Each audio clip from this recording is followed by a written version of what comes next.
Apparently we are live on YouTube. Welcome to the IPLD weekly sync for, it would be the 11th of January 2021.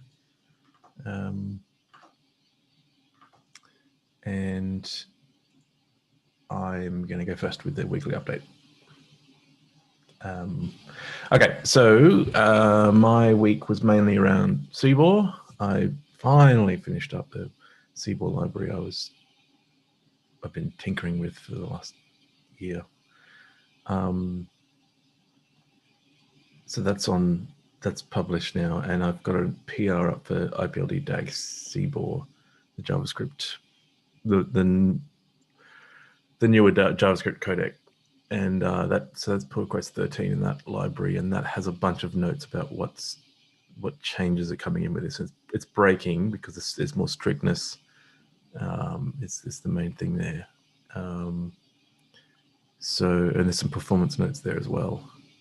I did also add a second commit yesterday for the nan and infinity thing, which is the next item I have. There's a pull request in the specs repo for number 344, which takes that discussion about nan and infinity and negative infinity and says that we're ruling it out from the data model, and there's some additional clarifying words about number types, integer and float. Appreciate some eyes on that one, but once that's merged, if we agree that that's the way forward, and to be honest, I know there were some strong thoughts in that original discussion.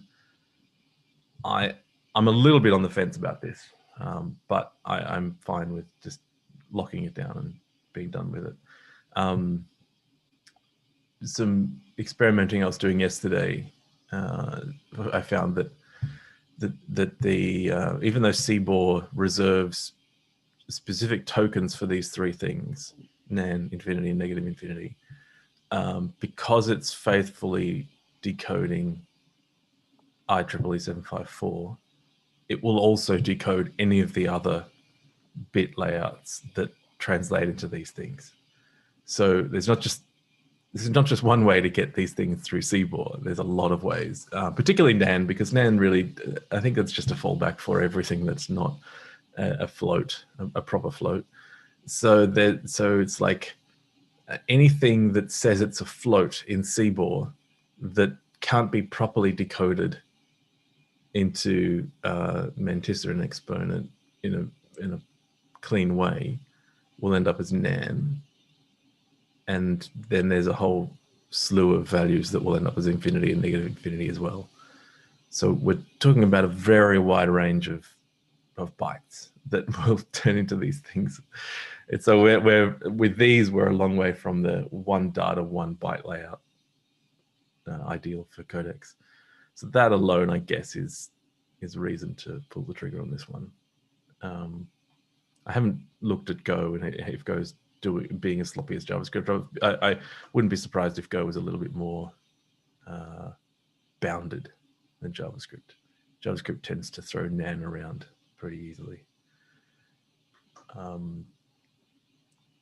And lastly, there's another pull request on the specs repo 345, which is additional strictness clarifications on DAG CBOR, just additional little details as as my head gets deeper into this space. There's more things like, like the tag number. You can represent the tag number in the same way as any other integer, which is you could do it as the smallest possible, or you could make it 64 bits and it's still the same number. So we could say tag 42 and represent that as 64 bits. So there's even a lot of ways to represent tag 42. Not a lot of ways, there's a few ways to represent it. So just clarifying, we only support the one tag, 42, and it must be in 8 bits. And this is what it will be. So just, yeah, crazy. Anyway, that's me. Daniel. Cool. So I'll be brief today. I spoke to Adin a couple of hours ago because they're having issues with Badger. They have a driver for Grow IPFS for that data store. And they do this funky thing where currently EPL uses version 1 and Upstream release version 2, and they're about to release version 3. And each one of those releases does not follow Semver, so they break backwards compatibility whenever they want, which is fun. And what PL did was they created separate repos for version 1 and 2. So they want to unify all that. And they were worried about how that would look for modules. So I think we came up with a way that's going to be okay. At least it's not going to be like, we're going to say essentially a single repo, and then version 1 tracks Badger version 1, version 2 tracks Badger version 2, and so on. If you use that and then you go get an update, something might break because Badger might have broken, but there's no way you can work around that, because if Upstream breaks, then what do you do? So anyway, I think as long as they put a warning like, hey, be careful when you update this, or Badger, because it doesn't follow Semver. I think that's an okay trade-off. And I see If you're Michael not, face palming. I just I don't know why you have major releases if you don't use it as a signal for breaking changes. Like you have an infinite number of numbers. Like, just fucking use them. What is the point of having these big version ranges in major when you're not using them to signal anything other than let's have a party and get a cake. Fuck you. I detect somebody who doesn't work with Go on a regular basis. Go made it super hateful to change your versions. So yeah. I mean, to be honest, I don't think that's why Badger, and I don't think that's why they do it this way. I think they just hate people, because you look at their main product, which is called dgraph, I think, and the versions are literally called version 20.07.3, and that's like a calendar year, like 2020 July, and then the 0.3 is just because they like the 3, I guess. So I love that they're using those for years, and then they're just like, we just forgot that Y2K happened. We're just going to use 2 digits for the first number. So technically, you're only allowed to break stuff on January 1st, and then it's over. You're not allowed for 12 months. Anyway, sorry for the tangent. Anyway, I also liked what Eric did with the new Fluent packaging for IPLD Prime. So I had some thoughts on that, but I didn't want to we decided not to overwrite my changes on top of his. So I published a PR that essentially exposes a new package that's quite similar, but has some changes. And the benchmarks are pretty much a wash. So even though I think the API is a little bit nicer, the performance is about the same. I also started writing the CI best practices for Go doc that I've been talking about for a long time. So I spoke with Michael and Eric, and we decided we're just going to stick a markdown file into the IPLD repo, and then we can just start referencing that for our team. And then if it works well, and other teams like IPFS want to start following that as well, that's also fine.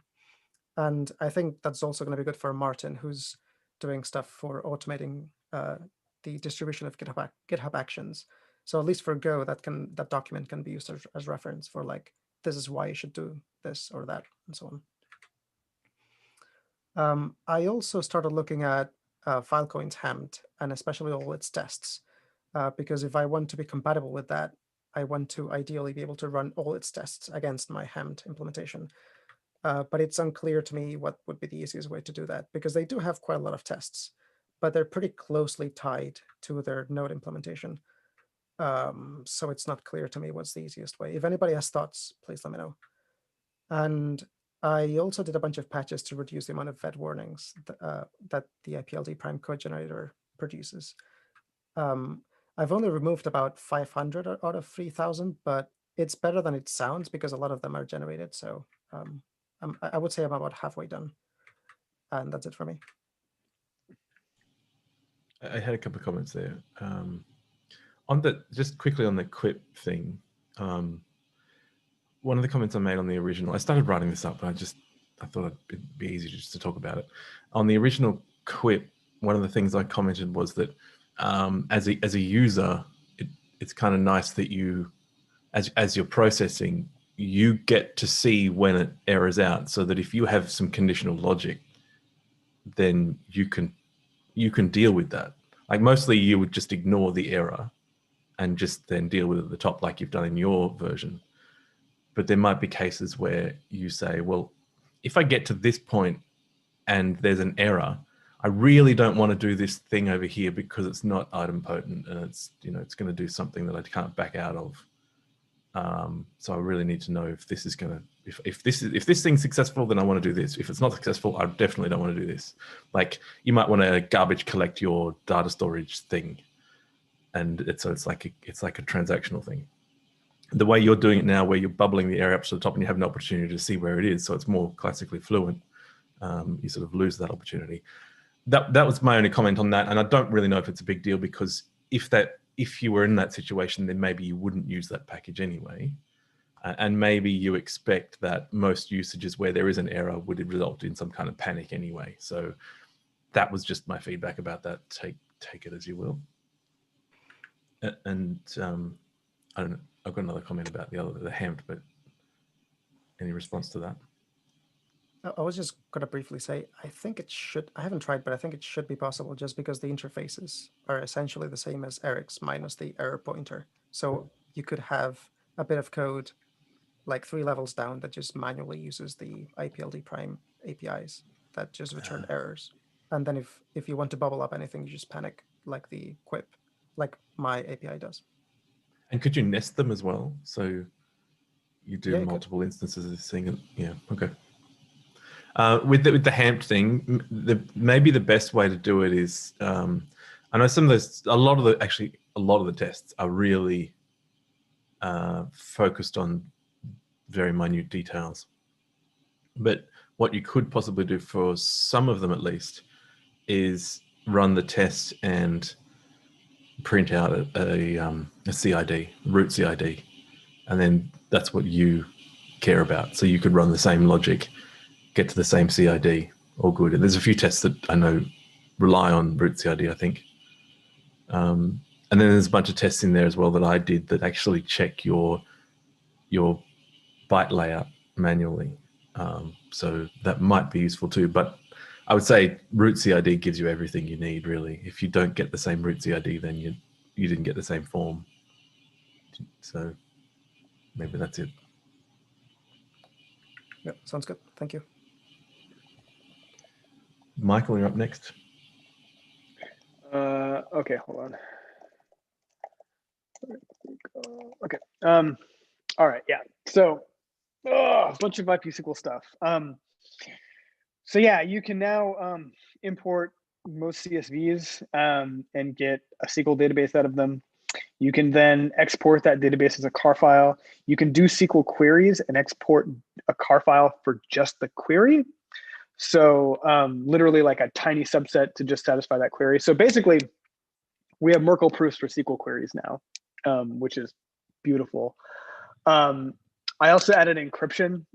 We'll talk about kind of the approach to encryption, and at the end of the call, we'll do a bigger thing on like, we may actually just make this the way to do IPLD block layer encryption.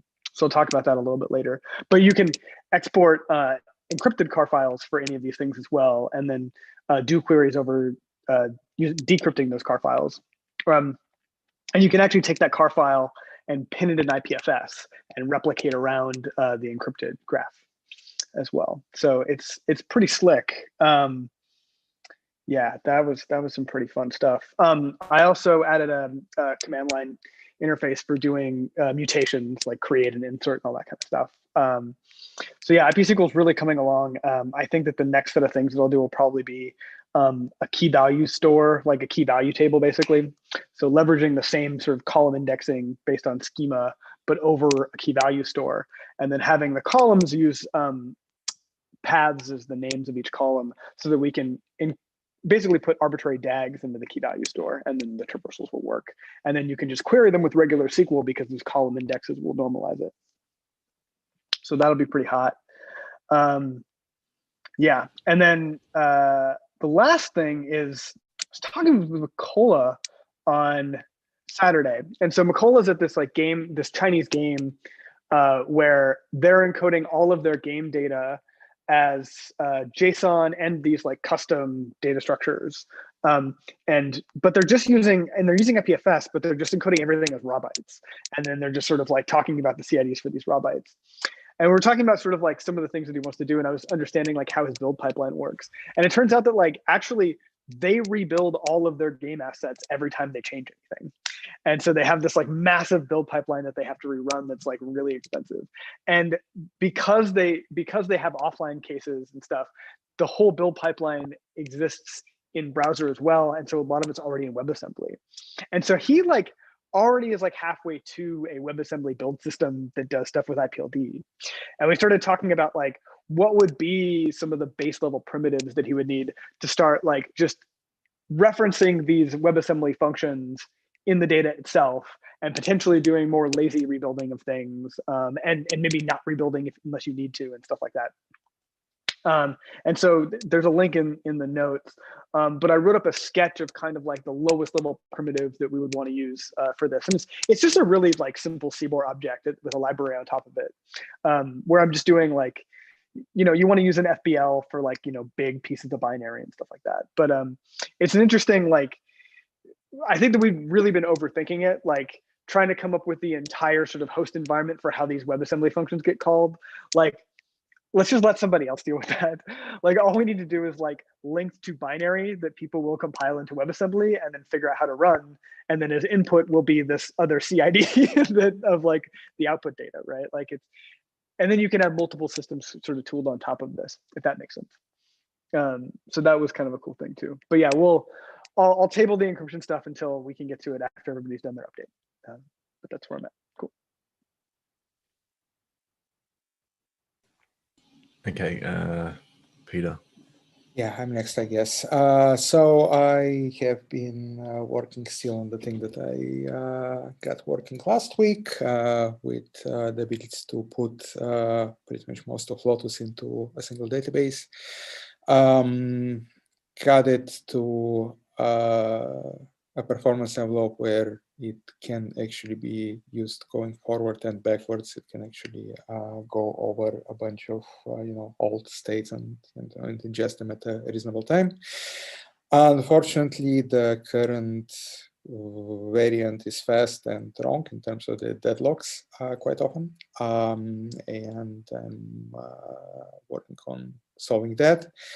And yeah, other than that, the initial tests from other people have been pretty positive. You basically get a full Filecoin node of sorts within like an hour from start to finish, which is nice.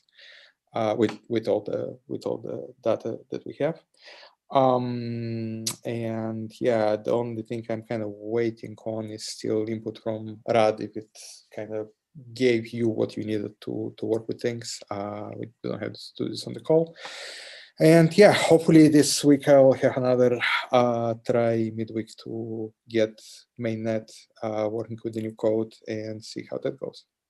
That's all I have. Who would have guessed 12 months ago that so much of the team's time would be spent on SQL at this point in time? Eric, you're up next. So I also was doing a little more wrap-up work on some of these little research spikes of can we make nicer APIs to crank out data with Go IPLD Prime. And so, yeah, Daniel and I kind of both did our own little thing on this, and I think they're both really interesting. Mine is the one that shoves more errors in your face. So we both got PRs out for these now, and I think we'll merge them both, and it's going to be cool.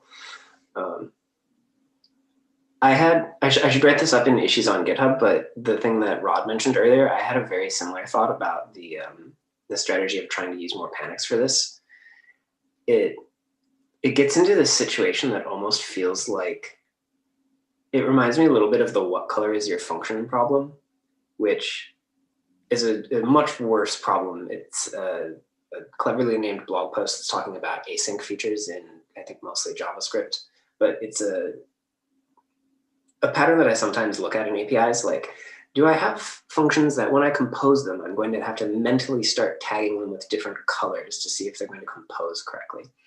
And APIs that panic sometimes kind of hit this for me. It's like whether or not, you won't rely on the method signature for whether or not this operation can error in some way. you will have to read the docs and possibly the body of it to see if it might panic. And those can get a little weird.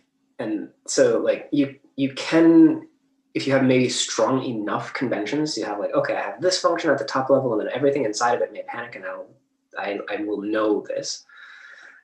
And then like sometimes that works, but then, so like what Rod was suggesting, where you have this situation where you might need to know if you've had an error partway through for some other like logical interaction reason.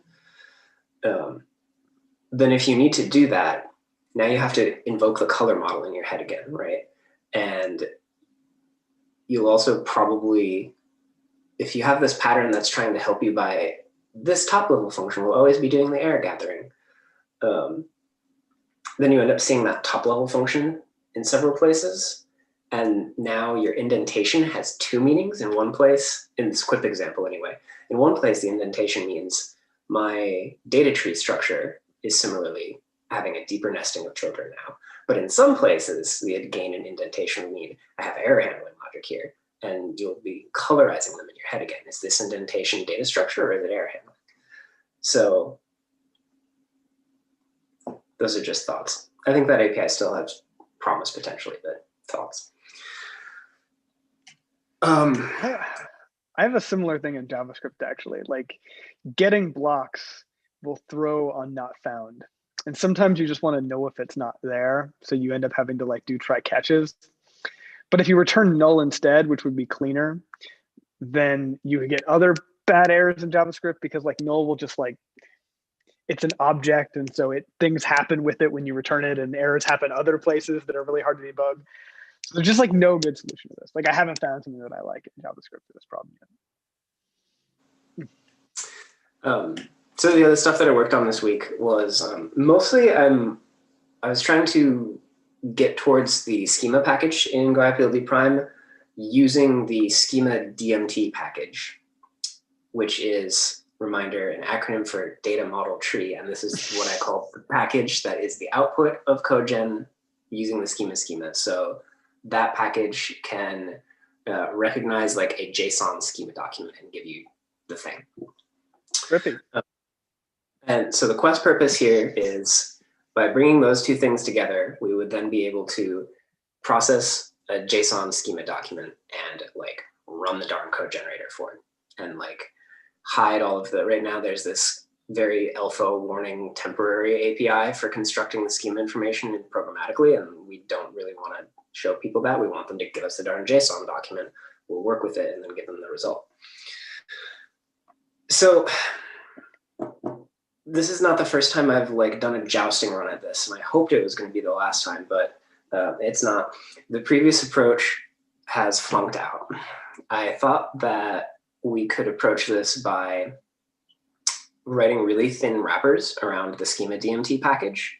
So like 99% of your data would still be held in these generated types, and we'd write these really thin wrappers for the couple of things that are like graph properties and need more pointers, and then it would be fine. And so this would result in like lots of immutability properties for free. It would result in me writing not so much darn code because it would not be redundant. It just seemed like a nice way to go. And it doesn't work because Golang has an import cycle detector, and generated code implements schema.typedNode. So to have the schema package refer to this package of generated code in order to implement its own stuff is a big old womp womp nope. Sad trombone. Just, I had a really, really sad day. So, and Daniel had talked about the different ways to approach this. We came up with a lot of different ideas, some of them more complex than others. Clever, I don't know. The thing that I'm thinking of going with now is trying to minimize complexity. Some of the most fancy things we came up with were trying to use the aliasing feature of Golang to make the cycles go away, and those all were genius, but kind of scary. So what I'm thinking now is we'll have roughly 3 packages. One of them is the schema DMT package, as before, so that processes the raw JSON data. A schema compiler package, and that will still have exported functions which you can use to programmatically create this fully reified information. And then the schema package itself will just be interfaces. And this drives me nuts as the person writing the code, because the inside of a bunch of these packages is super honkingly redundant. The schema compiler package will have all of these Golang native structs that I have to write again, which are almost exactly identical to the generated DMT structures. And I'm just so totally fine with this. But import cycles. So like this is what we have to do apparently. So when I finally issue this PR, it's going to also just come with tons of caveats in the documentation. Like any other Go developer who's using the CodeGen tools, please don't do what we're doing here, because we're doing this for cycle detector avoidance, and literally no one else ever will have this problem. Please do not use this as an example. So I'm still grinding some of that out. It's probably about 85% done. Should finish in the next couple of days, I hope. And that's about it. That sunk a lot of my week.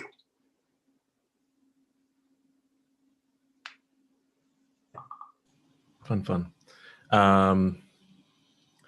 Okay, Adin, Will, Carson, either of you want to add any updates of interesting things you've done IPLD related this week? Not much directly IPLD from me in the past week. At some point, I will return to GraphQL state diff world once Actors v3 settles out and help with that update. That's probably the main thing. I pushed a PR on this, hey, what if we use Bitswap to download huge blocks thing? Would appreciate some thoughts. The two biggest things are this, like, I think double checking the security properties. It's basically, can SHA-256 deal with what they call like free collisions or not? And then the other is like, is this the right thing to do? Or like, is this something that if we did, we should sort of hide under the covers, or like, you know, tell people this is a good thing to do? Like, instead of sharing, and that would mean that, you know, instead of sharing the DAG identifier for your file, you would share the canonical identifier for your file. So if you have thoughts on that, then the PR. Okay, I've dropped that link in the notes. I don't know if... Is that a public repo? I think so, yeah. Yeah, okay. Carson, anything from you? Well, I'm mostly just here for the, just lurk in the background, but That's fine. Yeah, so I'll leave it at that. There is some exciting stuff, but I'll wait until I have made a little more progress there. Cool. Are there any other headline items we want to include in this meeting? Are we going to merge straight into this next meeting, Michael, or is that a separate thing? Or well, let's keep the recording going. So you don't have to do another recording. That would be annoying. Okay, so look, I'm going to close this meeting out. Or do we want to take notes on this next thing as well? We can just include it as part of this meeting. It's fine. Like Okay. that's easier. Okay. Yeah, I mean, like I said, like originally it was its own thing because I wanted to get some separate guidance to finish it up, but it's actually like I made it like already works now, so I don't need that. I really just need to know, like, does this make sense to everybody? Is like the way that IPLD should do block encryption and should be added to everything.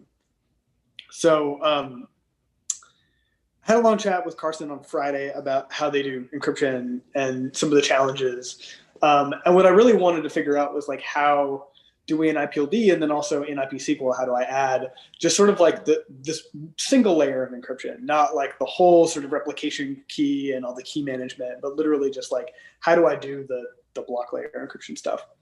And I think like we'd gotten into some weird kind of recursive mental loops that were hard to get out of. One was like, we were really assuming that there was going to have to be some kind of key negotiation in the link loader. And that was going to, like, potentially you were going to need to actually look up the key in the link loader in order to traverse through this stuff. And another problem is that, like, I think just conceptually, we've been thinking about block storage kind of the wrong way.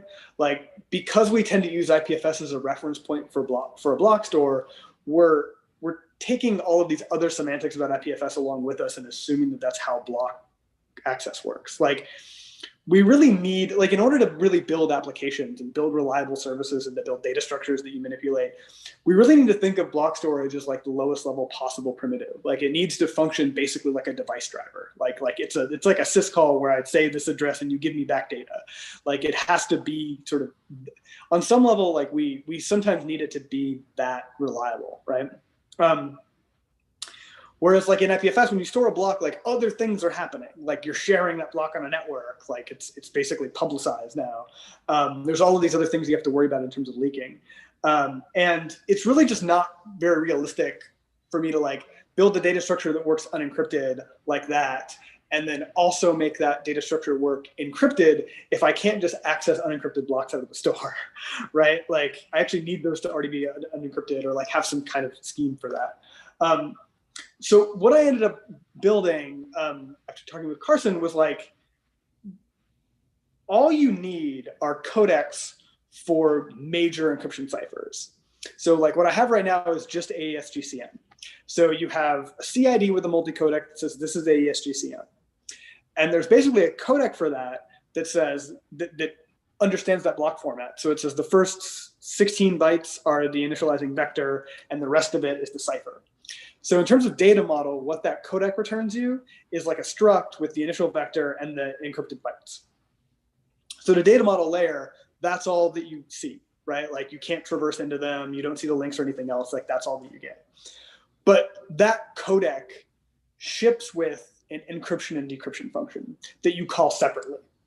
And when you call that encryption and decryption, when you call these encryption and decryption functions, they also have a block format specified for the unencrypted state. And this is so that I can call encrypt or de-encrypt with a key, and then I can pass it the initializing vector and the bytes from the prior codec, right? And what that's going to return me is a new struct with CID and bytes. So that's where the unencrypted block format comes in, right? So it does the de-encryption, understanding the initializing vector, the key, and the bytes, and then it takes that whole blob and it parses out the CID from the rest of the bytes, and it returns that as a struct, essentially. So the key information is completely out of band and is applied separately. And all of these blocks work perfectly at a data model layer for IPFS and for everybody else when they're trying to replicate them unencrypted. Like, if you want to encrypt, like, all the blocks for a database or for a query or whatever, you just create an unencrypted graph over it. And as long as that unencrypted graph, like, doesn't preserve any ordering from the initial graph, like, there's no way to tell what that data is, really. And then you just need to make sure that you keep a reference for the unencrypted, for the encrypted CID of the root node, because you're going to lose that reference if you put it in a car file or something else, or you have some other graph over it.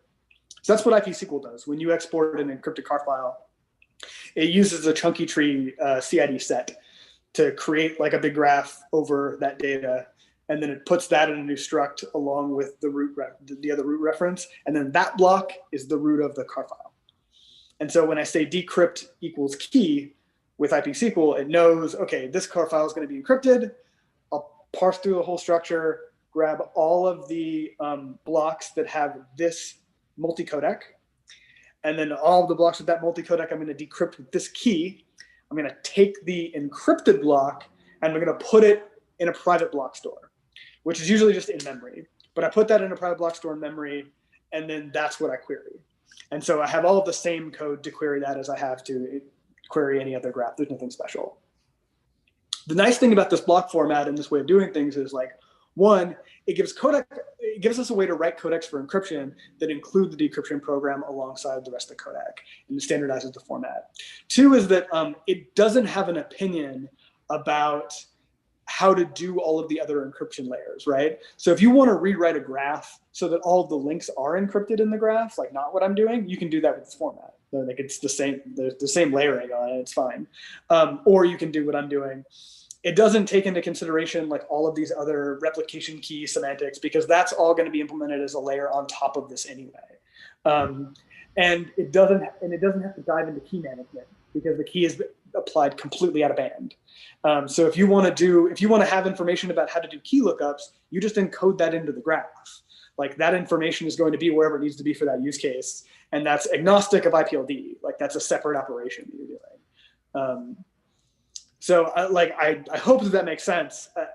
That was a lot of information very quickly. If you want to like unwind this and talk about other points, like I'm happy to. But like this is something that like literally this week I can go and implement in JS multi-formats. It can be part of our regular block API. There can be codecs for all the AES functions that are in the browser and in Node. And we can do the same thing in Go IPLD Prime in like a week, right? Like these are really simple codecs, right? All of the encryption, like all the hard parts of the encryption are like in standard libraries. We shouldn't add anything that's not in the standard libraries. And we can just sort of ship IPLD encryption like within the month.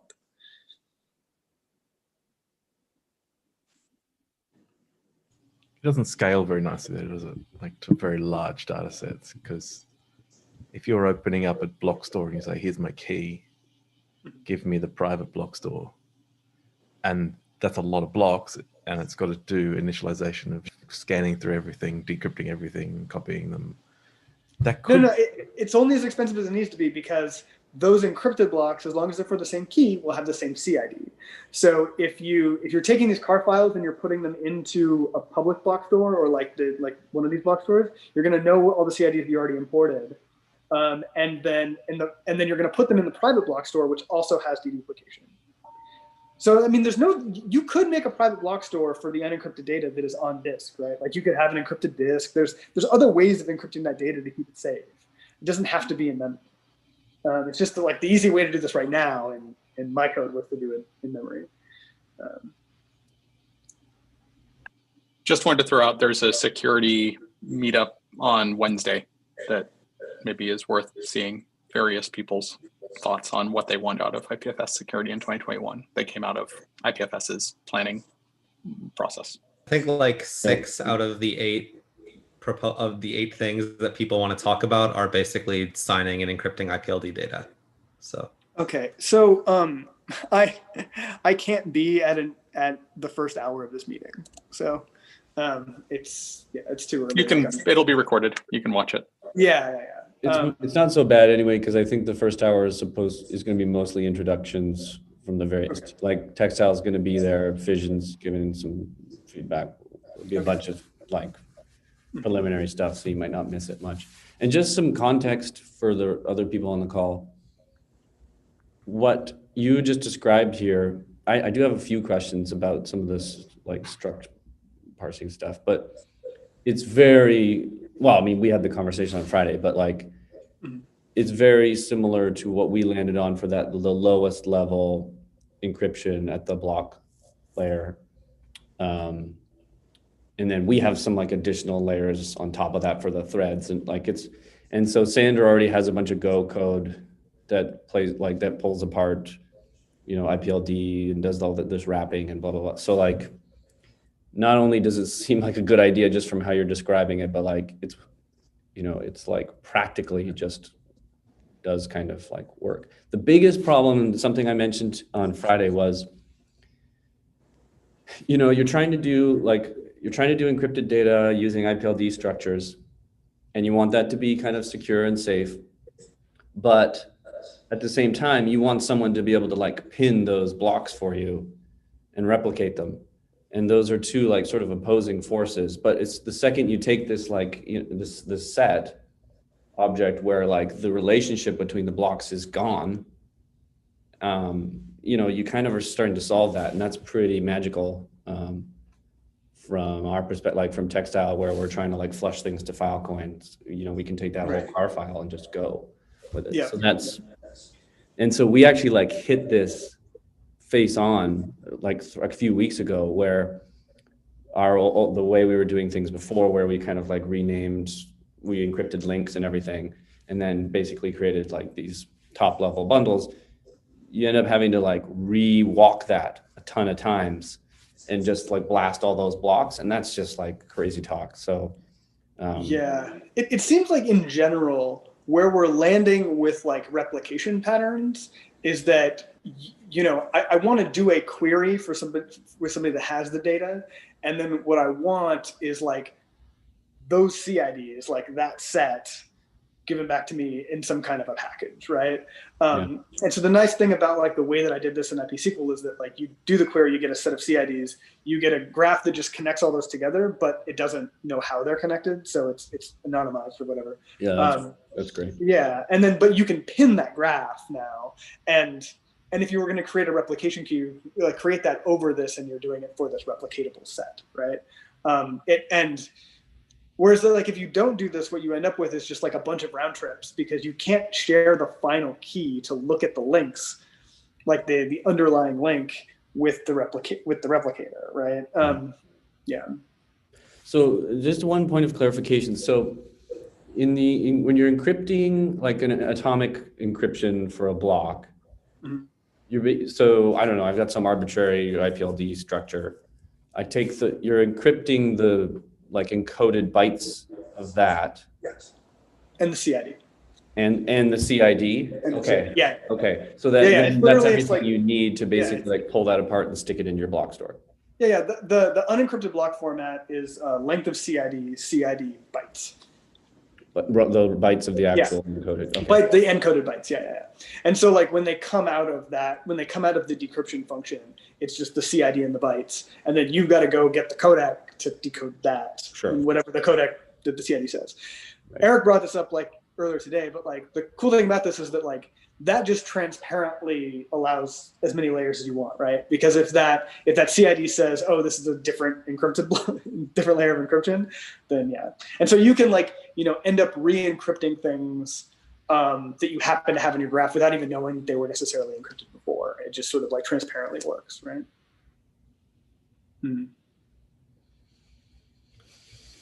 So there's like a lot of info last little bit, and I probably have not processed all of it, but I want to see if I got like some of the bigger points, which is, you know, I have a graph. I want some level of encryption on the graph. So I encrypt all of the nodes individually with the same key. Then I create a manifest file that links to all of the blocks as if they were just a bag of blocks. And then I send that graph around, and this is the plan, right? Is that about? So that's one of the use cases, right? Like I think that the nice thing about doing the encryption this way, sort of using multi-codecs and CIDs, is that that's just like you can compose into that, but you don't necessarily have to do that. Like you can come up with other schemes for doing this as well. Like that's like a good idea, and like we're going to do that. But like how that, like for instance, how that manifest looks, no opinions, right?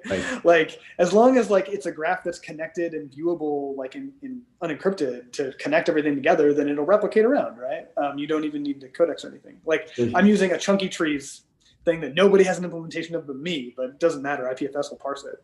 Right. And I have, just for some additional context there, Fission and Purgos are using something called a crypt tree. And this is this very specific implementation of basically that piece of the puzzle, where it does like a bunch of metadata, like obfuscation to avoid like leaking anything. And they also have a structure which jumbles up the connections between all the blocks, but still allows you to. Now the Fission, you can't do the manifest, right? Because a manifest will expose the size of the file. Well, so this is what we're going to meet about tomorrow, because according to the Ian, there's some interesting work they've done there to try to avoid leaking much information there too. Like you can't get deep enough into that manifest to learn much about any part of the graph that you don't actually explicitly have permission to see. Something like that. It's some form of magic, so I will learn about it more tomorrow, but yeah. Yeah, I think the overall tone that we're going to come to with a lot of this stuff is we're going to try to make some really good recommendations and like some vocabulary for describing these common patterns. That's like what the community wants, and that's actually what I really want to get out of this next few meetings. Is like, there's no right way to do it, but a couple of good recommendations would be fantastic. Yep. And it seems like some of this manifest stuff is a really common approach with lots of different implementations, and like with the specific understood application of making sure pinning and other forms of recursive walk over the clear text component provides some value. Those things seem to be reusable. And at the same time, it seems like a lot of these different implementations that applications are making are not,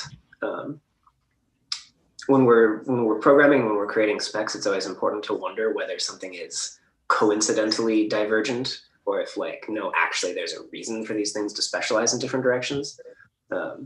And I think some of these things actually do have reasons to specialize in different directions. Like in some applications, you are going to care a ton about making sure that clear text manifest leaks nothing. And at the same time, in general, that's probably not going to come for free. It probably comes at the cost of significant algorithmic complexity and like sometimes maybe performance complexity, because you'll be doing these different rebalancing operations in the middle to hide things, and like maybe there's padding, and trying to hide especially metadata about size in a distributed context like we have here is really touchy. So yeah, having lots of different things grow into the space and trying to find just a few pieces of common vocab seems really good. I'm excited about this. Yeah, I think the thing that I want to get to is like, I want IPLD to ship with AES block level encryption so that all of these systems can be built and they're not like either forking or opting out of, or just like not being able to use any of the other IPLD tooling. Because that's kind of what's starting to happen, right? Where like these things are getting sufficiently advanced that like they're sticking things into these layers. And so this is like a nice kind of clean way to say like, oh no, here's like the tool to do this part of that, and then map all of your other stuff on top of it. Like, that's fine. Why is this different? Sorry, go ahead, Eric. Maybe I'll answer that.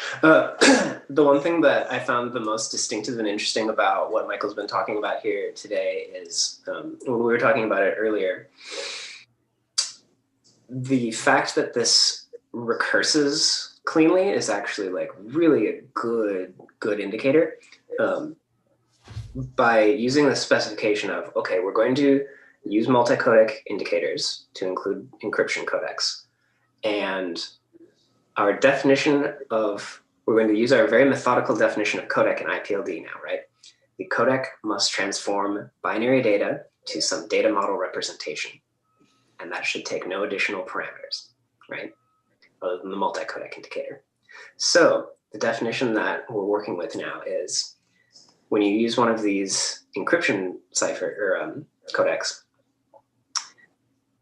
the data level representation that it produces is only the separation of like, here's the IV component, here's the rest of the ciphertext. It does not perform single step decryption, because that would actually be incompatible with our definition of codec, because it would require more parameters, et cetera. It would like fuck with things. So this definition of just decomposing it into these other ciphertext primitives is actually really clean and clear and doesn't fuck with any of our other definitions. And then using feature detection as an intentional step on top of that to say, this is an encryption codec. Here's another function that is available to you now. Wire your key into this, and doing that all under feature detection aegis. That still works really cleanly. And then now you have another method, which is going to give you another data model representation that is the clear text. And so we have successfully avoided something that's been a big problem with a lot of these proposals before, which is like, you get this awkward problem where it's like, okay, what if I do want the ciphertext? Like, a lot of previous proposals have really tripped and fallen on that.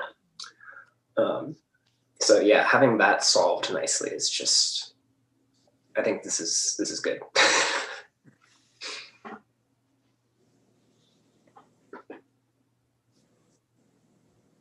Yeah. Okay, cool. All right. But you do. So sorry, I'm still stuck on the scaling thing. Mm-hmm. You do lose a lot of graph primitives for the unencrypted case, though, don't you? Like you when you're dealing with large data sets and you've got this manifest, you need all or nothing in order to look at your data. That's correct, right? You need everything. So if you export if you have the me, root, you should be okay. Okay, but if you export me Wikipedia in your encrypted scheme and give me a manifest of all the blocks, and I want to look up a page, I need all of the blocks to get to that page. No. So like, say that's a car file. So the car file format that I did, it's going to have the top level object is going to tell you what the encrypted block address is for the root. So you can just ask for that one, right? And then parse and then unencrypt it and look at what the links are. Oh no, you're right. Those are to the unencrypted state. There's no way to bounce between them. You're right. Yeah, you do need the whole thing. You need the whole proof. Yeah. So okay. So just going on that. But hold on. That is specific to the way that I did this, though. If you were to actually just encrypt the whole graph at the link layer, you can use the same codec, and then what you would get back would be the encrypted address instead. Like you could build that graph that way and have encrypted addresses in there as well. You could rewrite the whole graph. It's worth being careful there in terms of thinking about leakage of access patterns and stuff like that. Like there are dangers and reasons why you depending on use case, right? Like all of this. You're misinterpreting. So like the link is not visible in the encrypted state. Yes, but if I ask for one thing and then another block, and you can see spiders through it, you start to get structure of the encrypted I can literally look content, at the reads and figure out what the okay. Yeah. I see what you're saying. Okay, yeah. That makes sense.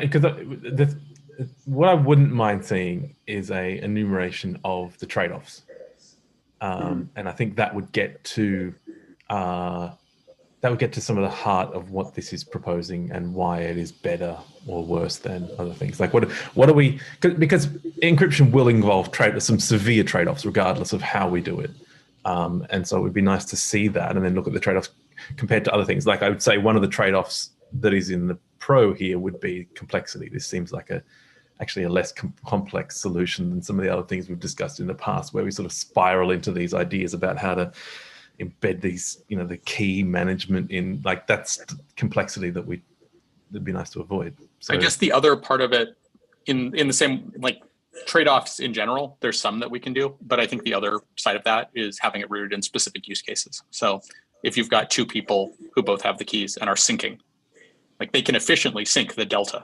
in this world still, right? Because they can come up with a delta manifest of the blocks that have changed and then sync that additional subcar that'll be small. Yeah.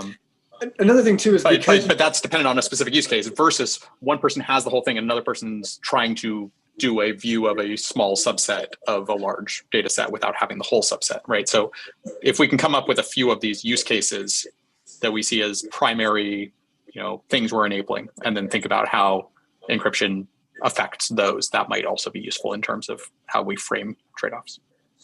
Another one of these is like random access. So like if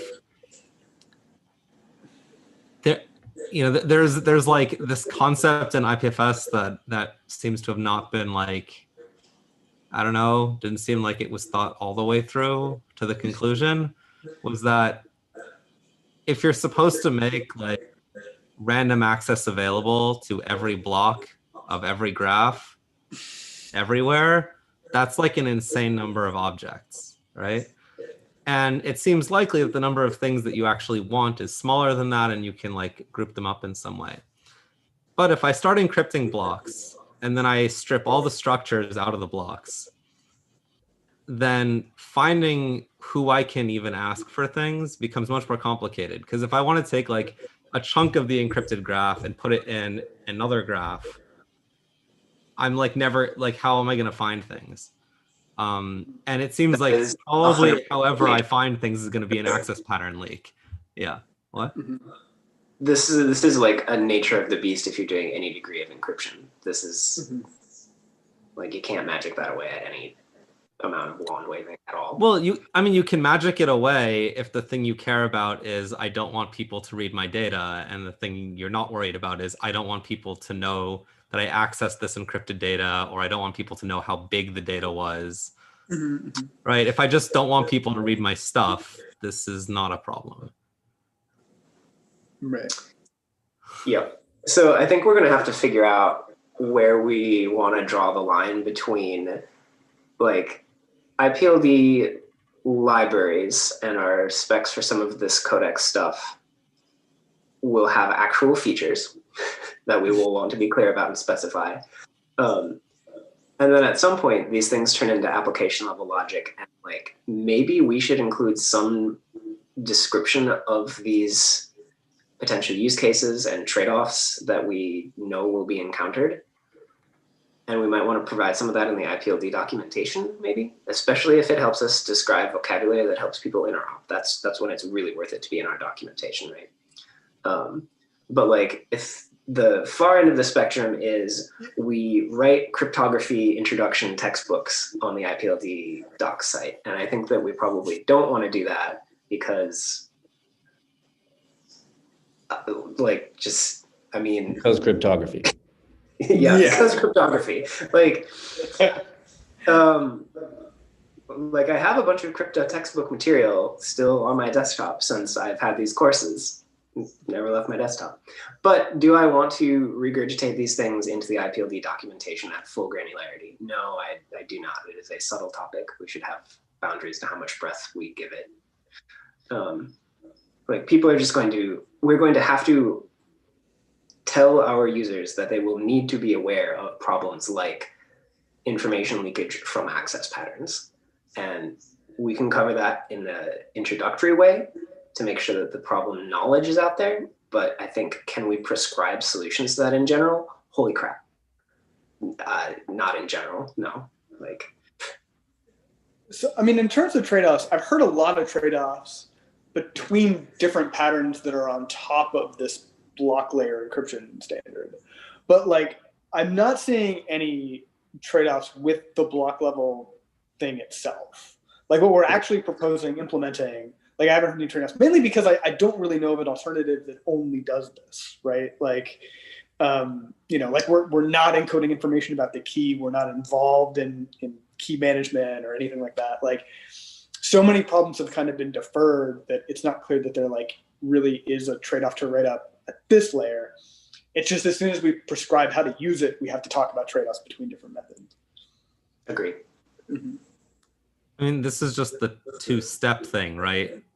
I mean, because if the manifest is just is allowed to be like a shadow graph of the other one, sure. But even the manifest is like the manifest is entirely in a layer above this, though, like above this sort of encrypted codec layer. Yeah, and I assume encrypted blocks have CIDs since encrypted blocks have CIDs that are just like CIDs to unencrypted blocks. If you re-encode the graph to use encrypted links or just all plain and create graphs over them, like none of that changes how the block level part of it works, right? How the block level codec works. Sorry.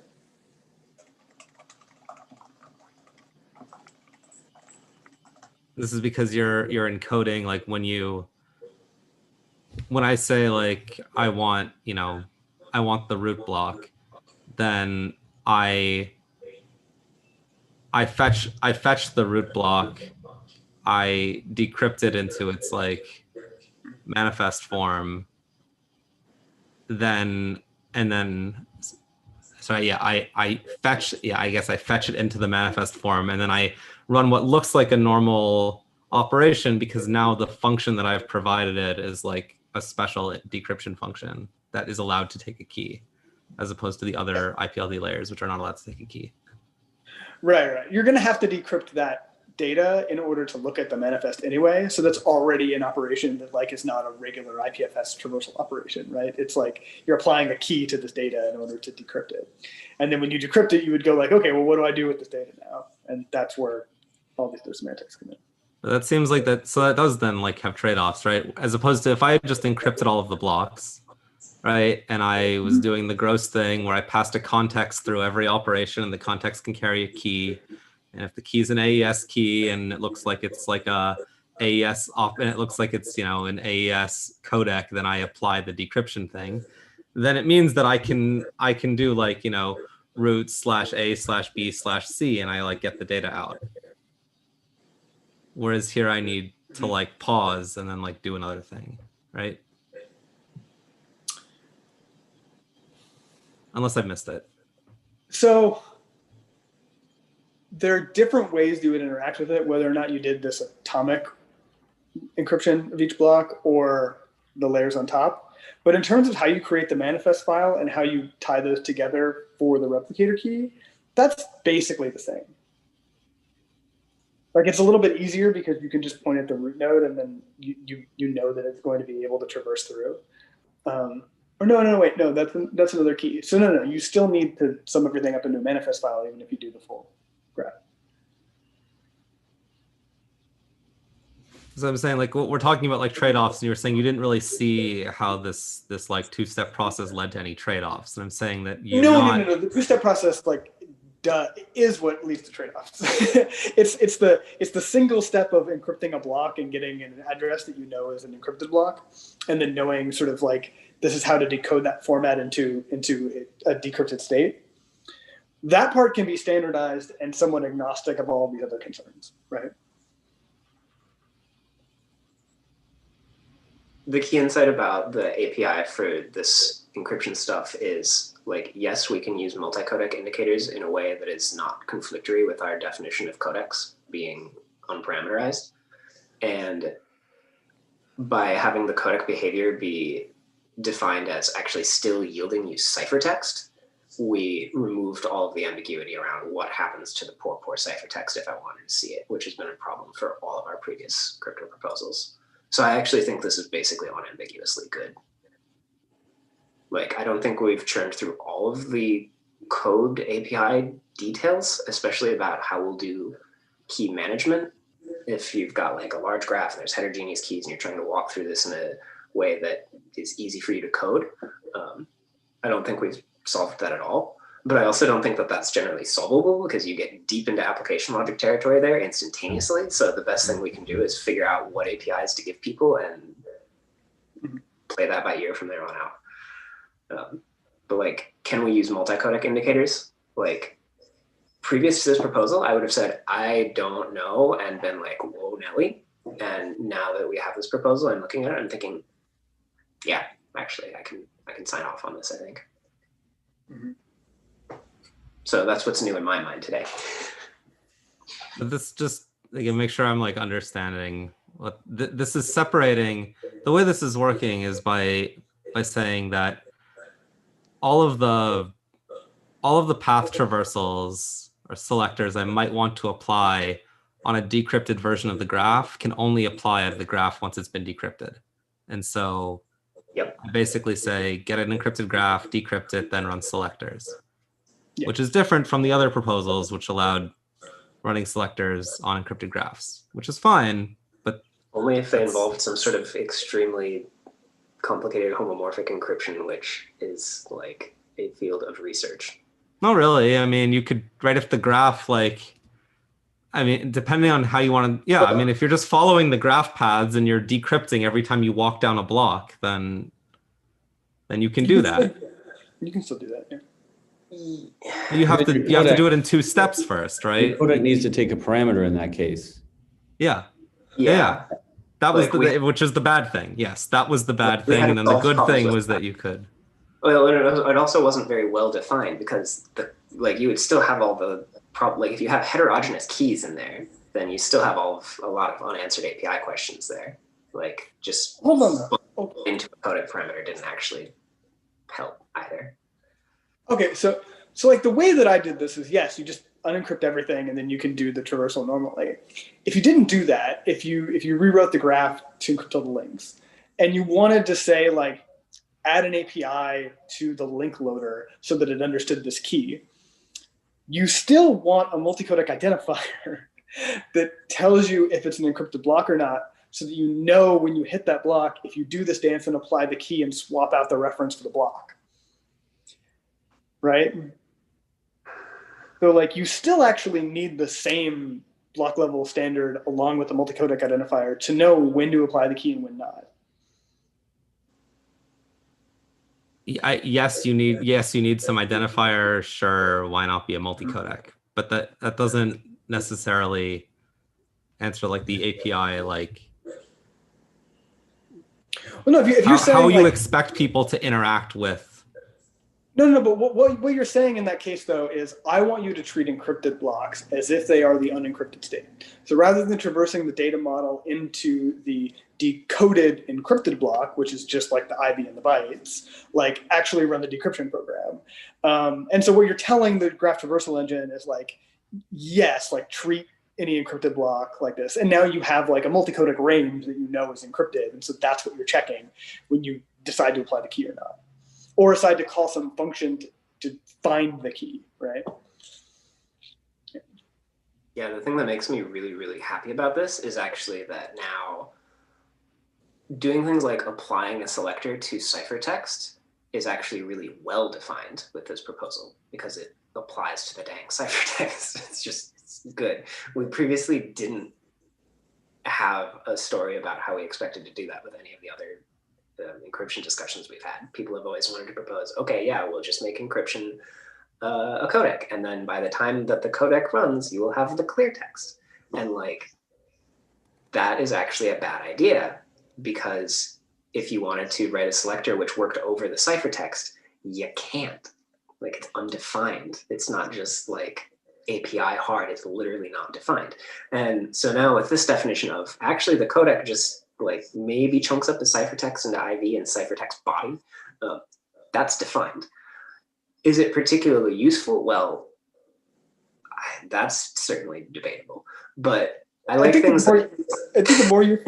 more useful part is that like the unencrypted state also has a defined block format that separates out the CID and the block, because that's like the other annoying step in encoding all this stuff is like how to like actually deal with the decrypted state to turn it back into the CID and the bytes. Yeah, but I mean, like in JavaScript, this is going to be as easy as like I decode a block, and if it has a decrypt property along with value, then I can pass that a key and get the decrypted state, right? Get the decrypted CID and bytes. Like that's like, this can be like super, super easy.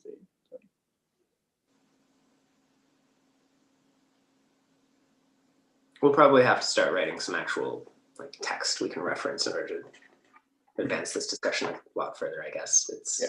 I'll write something up over the next few days so that even when the meeting starts, if I'm not in it at 8, then people can see it. Cool. All right, I think we're good. Awesome. Good chat. Yeah, thanks for running the meeting too, by the way. I really appreciate that. It's awesome. No problem. Should make it happen these exciting calls more often. Yeah. I mean, it's open every week, so you can just pop in. Yeah, you're welcome to join us, Carson. Your input would probably be very valuable each week. We're same time, same channel. Is there anything else we want to cover before we close? Peter, do you want to do the float thing? I think that was you.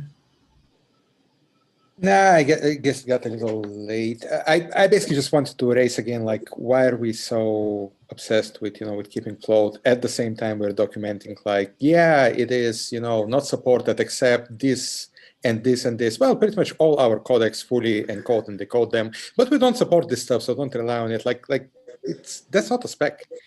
No. We do floats, don't we? Don't we do floats pretty consistently? Am I deluded? It's more like we call out in a lot of our documentation that we're like putting out that this is not a thing that like floats are pretty much antithetical to what we're trying to do with IPLD with immutability and one way to represent something, and we almost go like, actually I think I wrote in the thing that you submitted there was a sentence, do not use this. So why don't we just say, we discourage them, they're here as a historical artifact, we learned our lesson, don't use them going forward. Like, why aren't we entertaining this instead of the PRs that we're opening? So here's my thinking on that. I'm just going to get the wording that I used. in there, which was, so we support it. We support floats there. There's not, do not consider this to be a one-to-one mapping to IEEE 754. That's not how floats are in the data model. Oh, there's comments in there. Nice. And it is recommended float values be avoided when developing systems on IPLD and content addressable systems in general due to the broad scope for introducing variability in the byte representations.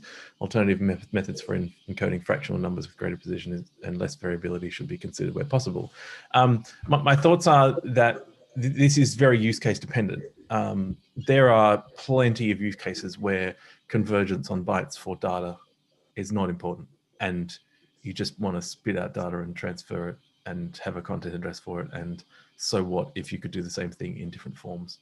And so this is like a narrow side concern. It's one of the major concerns we have, but it's a narrow one for a specific set of use cases. But there's a lot of use cases where that's not a concern and people won't care. I want to encode 1.1, and who cares if it's not something I can do accurately? And I just need to get roughly there. I used to work in, actually, I did a lot of work in some genetic, one of my previous lives was animal genetics, and we used to measure animals by all these genetic parameters, and we would have these floating point numbers around for everything.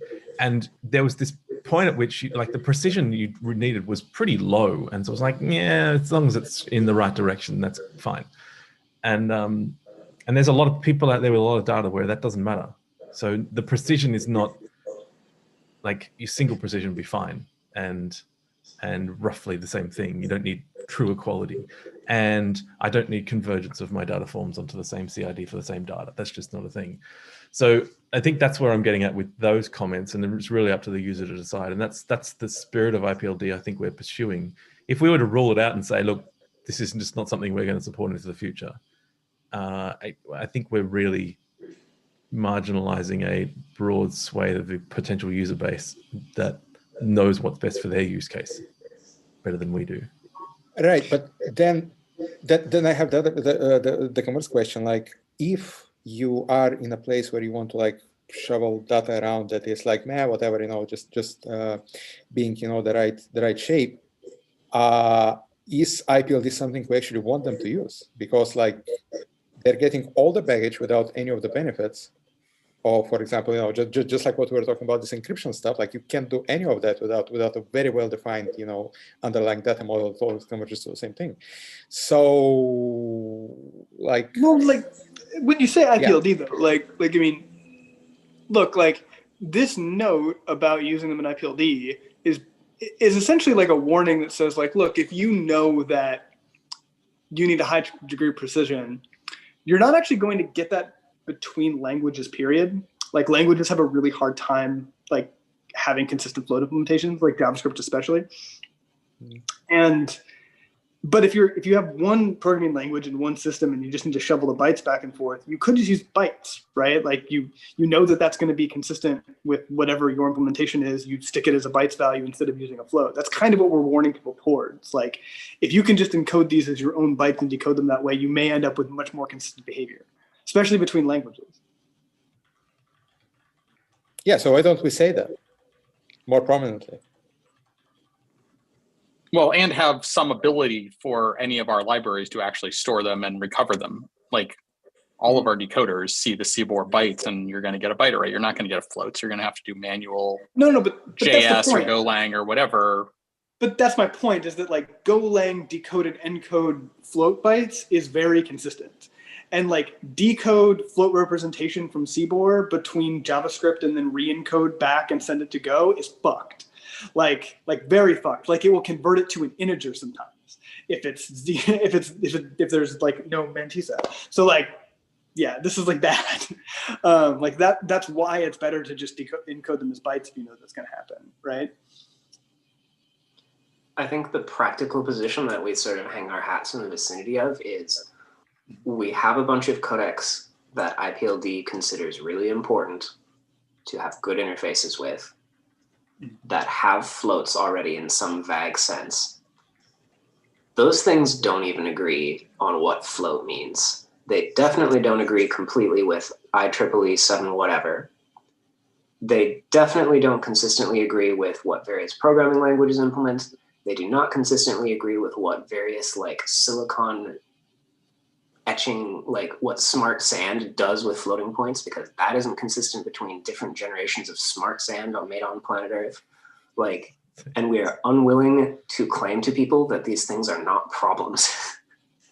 So we're going to try to read documents that have this kind of format in them and try to present a best effort way for you to read and operate on that information.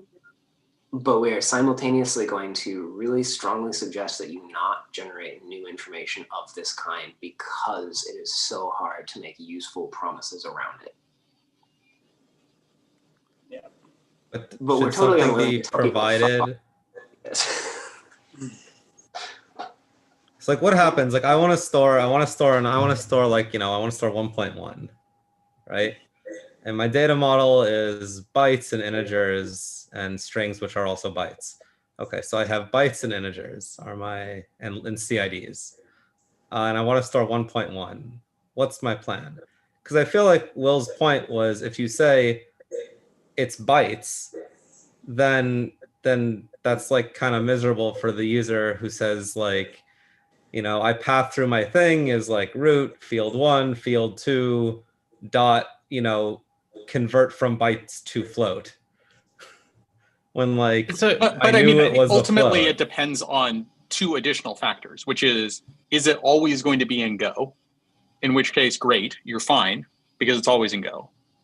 Or what is like, great, you've got 1.1, but is this something where you actually need to worry about it growing to infinity? Or is it going to be like fairly small rationals? If it's fairly small rationals, use 2 ints and call it done. If it's, like at some point, if you end up thinking that this is going to expand up to numbers where JavaScript is going to be unhappy and you actually do care about the precision, you probably want to use big float and like put it in bytes, right? Like the problem in JavaScript and use some custom thing that will be the same. The problem in JavaScript is bigger than this. It's not even a size issue. The issue is that the issue is that if I give you 1.1 and then you hand it to JavaScript and JavaScript like removes 0.1 from it and then re-encodes it and sends it to you, you're going to get int1. You're not going to get a float anymore. And so like the only way to make that a consistent float is to encode it as bytes from Go and then have JavaScript de-encode that into float. And then if it says, oh, I have an integer that I need to encode as an IEEE float in these bytes, then it'll do the right thing and you'll get bytes back. Like that's the only way to make that work between languages actually. But and different use cases will find appropriate solutions. Like in finance, I think most of finance is really agreed on. We use integers and then just divide when we want the fractional part, and you can see that through the blockchain industry, starting with Bitcoin, where you store the very big number and then you divide it to get the BTC value, and Filecoin's doing the same thing. You just have a consistent divisor.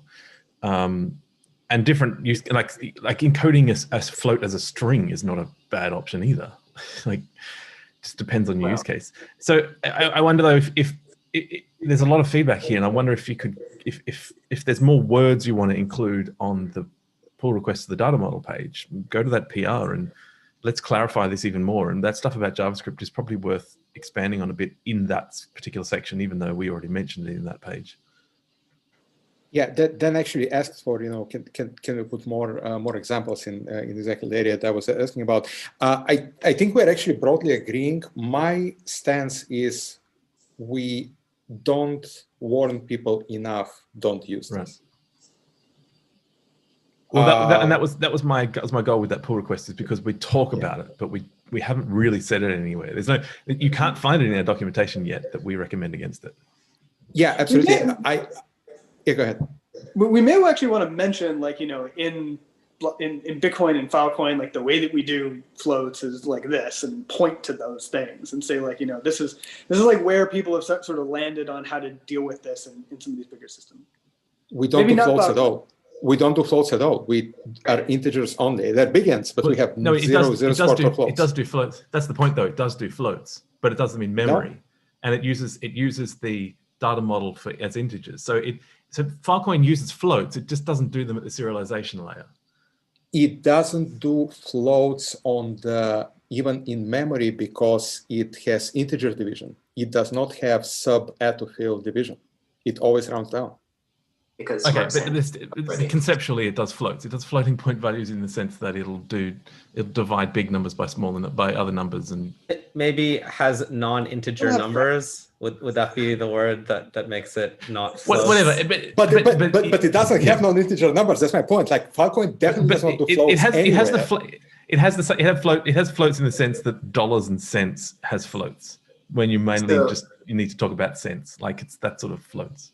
This seems like one of those areas where we've again written some docs and specs, but by like just saying don't use this is insufficient, and it seems like we actually should provide at least some recommendations of alternatives, because otherwise people get very confused reading those documentations. Like, and we should not try to answer this question definitively, but like we might include a paragraph and some bullet points of like, consider using fixed point math with a known divisor that is relevant to your context. Consider using multiple numbers for the whole part and the fractional part. Consider implementing fractions, whatever.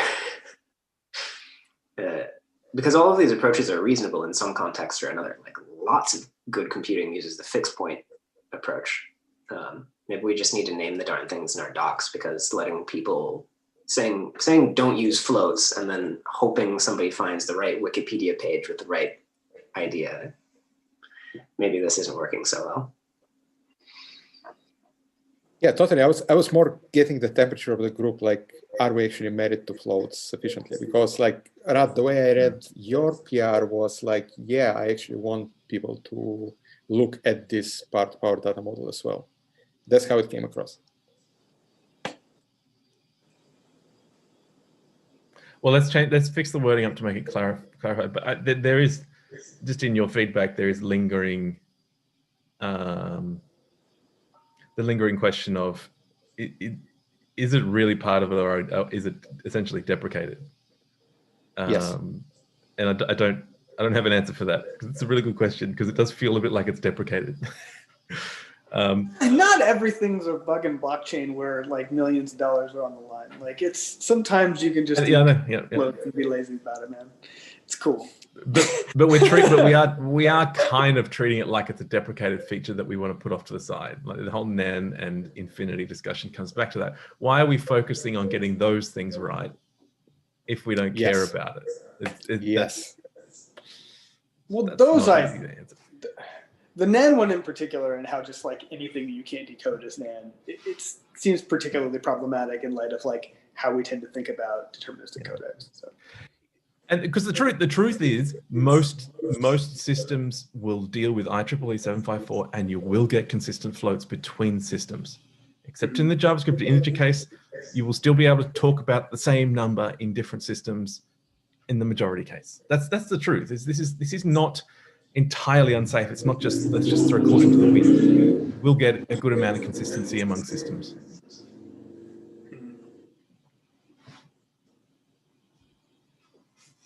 Would you want to adopt some of the specs language around, like, depending on what the languages that gets landed on for floats, having the libraries that implement this right now, I guess Go and JavaScript, like, appropriately warn you if you go near a float, as in like have the comments on the functions that handle floats be like, maybe think twice, see link, right? Like specs are great. Not everyone reads the specs. Not everyone who reads the specs all the way through.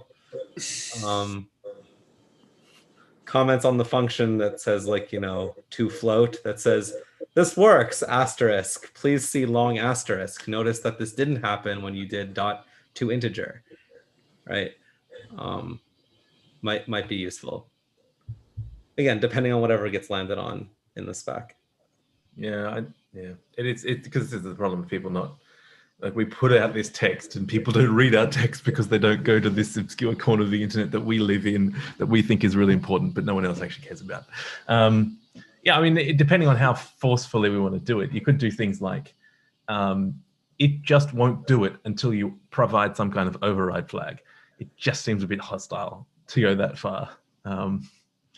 So let's just try and get the wording first right, and maybe after we stew on it, we come back with stronger opinions.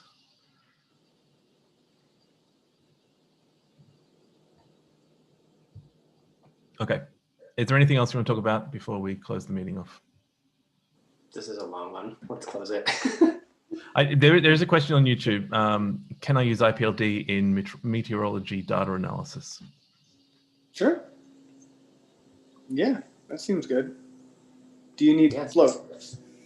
You need floats. I hope you do not need floats, because by wings causing a hurricane thing is from the case study of meteorological data science in the beginning of computing, and how precision in floating point numbers printed out on a tape caused bad simulation results when they were fed back in using different amounts of precision because they had been printed in a serial form. Wow. Meteorology data should not use floating point numbers. It is like the story in computing and how not to use floating point numbers. That's awesome. This is perfect. And the other thing about meteorology, like a lot of use cases, is that there's a lot of data involved, and you probably want to persist it over time so that you have records of it. And these are things that IPLD is perfect And for. So. I imagine there's a lot of duplication as well. A lot of things that are referenced over and over again. So that's probably a really ideal use So you get case. deduplication free. Yeah. Mm-hmm. Anyway, he says nice. So good feedback. Okay, let's wrap it up. Thanks for the long meeting, everyone. Good talk.